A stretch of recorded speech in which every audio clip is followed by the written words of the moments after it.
Welcome to this explainer. Let's jump right in, because we are unpacking something absolutely crucial today. When we think about starting a new venture, our minds usually rush straight to the fun stuff, right? Logos, websites, marketing metrics. But we're actually skipping the most fundamental step. Today, we're looking at the idea that building a successful business actually requires building the founder first.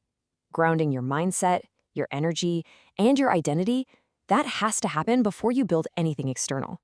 So think about this. Why does a founder with clear, grounded energy out-execute a founder with a better idea literally every single time? It's a great question, isn't it? We're so culturally conditioned by hustle culture to believe that a better idea is just the ultimate trump card. We think, hey, if the concept is just clever enough, success is practically guaranteed. But the data, and honestly, reality, tells a very different story. The truth is, the internal state of the person executing the idea matters far, far more than the idea itself. Simply put, before you build an offer, you have to build the person. You literally need to build the person doing the building before you craft a single piece of content. And I want to be really, really clear here. This isn't some fluffy spiritual detour from the real work of business. Calibrating your mindset and regulating your nervous system, that is the absolute highest leverage business work you can do in month one. It's the foundation that holds the entire house up. Let's put this into perspective. If you put a founder with a seemingly brilliant idea up against a founder equipped with honest self-knowledge and a regulated nervous system, the regulated founder wins. Every single time. Over the course of running a business, you're going to face endless hurdles, for sure. But if you have clear energy and you know how to manage your own capacity, you can adapt. You'll out-execute someone who relies solely on a clever concept but completely falls apart under pressure. So before you can establish a healthy relationship with your new business, you kind of have to look backward. We need to uncover the subconscious psychological root causes that trip up most creators before they even start building. Because long before you ever earned your first paycheck, you were already developing a complex relationship with money, work, and your own worth.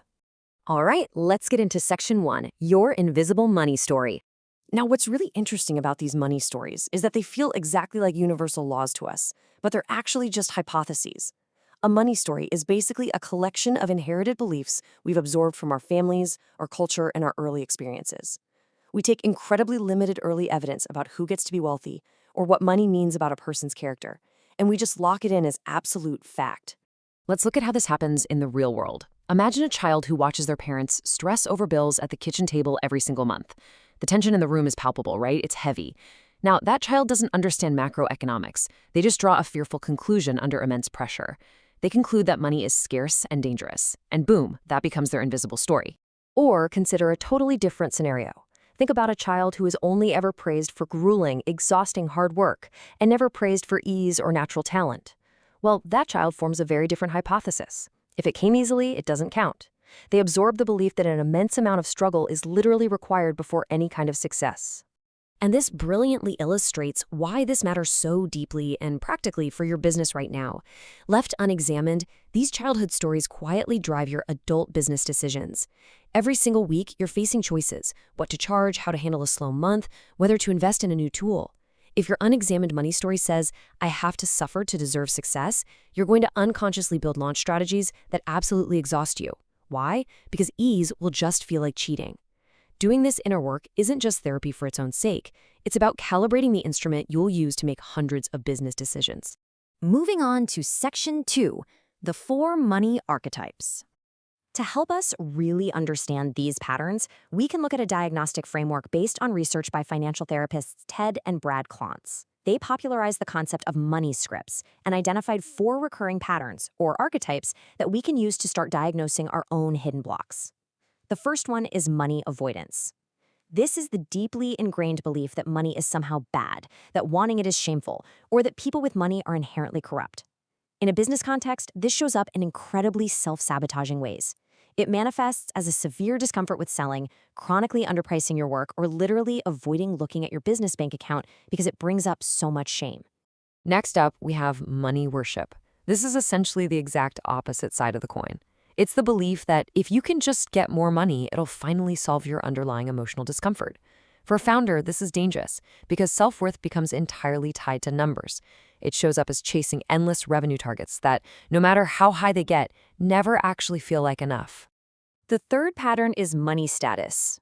This archetype equates net worth directly with self-worth, and it's heavily tied to outward appearances. If this one is running your show, you might fall into the trap of overspending to look successful before your business can actually support that level of spending. The facade of wealth becomes way more important than the actual financial health of the business. Finally, we have money vigilance. This is a highly anxious, hyper-watchful relationship with money. It's being careful to the absolute extreme, often clinging to a tight scarcity mindset even when your resources are perfectly adequate. A vigilant founder prices their offers from a place of fear rather than value, and they often block their own growth because they have a total inability to reinvest cash back into the business. Now, the crucial thing to remember here is that most of us actually carry a blend of these patterns, usually with one being dominant. But I really want you to hear this loud and clear. These are starting points, not scorecards. They aren't pathologies you have to permanently fix by this weekend. They're simply patterns you just need to notice and bring into the light so they stop running the show unconsciously. So now that we've looked at internal psychology, we need to pivot to external reality. A huge part of grounding yourself before you build is getting very honest about your actual capacity. We need to completely reframe how we view realistic business limitations because the truth is, they're absolute gifts. Section 3, the gift of constraints. You have to take an honest, completely non-judgmental inventory of the starting resources you actually have at your disposal right now, not the resources you wish you had or the resources your competitor has. Look at the actual time you have available per week, your exact savings runway, your existing skills, and your current support system. This is not about comparing your starting point to anyone else's. It's about honoring your reality. Let's talk about time, for instance. So many founders build their business model on the fantasy that they'll somehow, magically, find 25 available hours a week to work on it. But those hours never materialize because, let's face it, life is already full.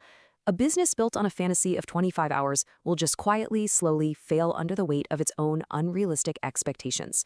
Now, let's see how this builds a totally different outcome. If you take a breath, do an honest accounting, and realize you only have 6 available hours a week, well, that business can actually succeed. Why? Because those realistic constraints are a gift. They force you into sustainable design from day one. You build processes and offers that fit precisely into those 6 hours, rather than burning out trying to chase 25. It all comes down to building the foundation of you before you build the business. So I want to leave you with this to chew on. Which of those money archetypes is currently unconsciously running your show? And once you bring that into the light, how will you use your actual, honest constraints to build something truly sustainable? Diagnose your starting point, regulate your energy, and then, and only then, start building. Thanks so much for joining me for this explainer, and I'll see you next time.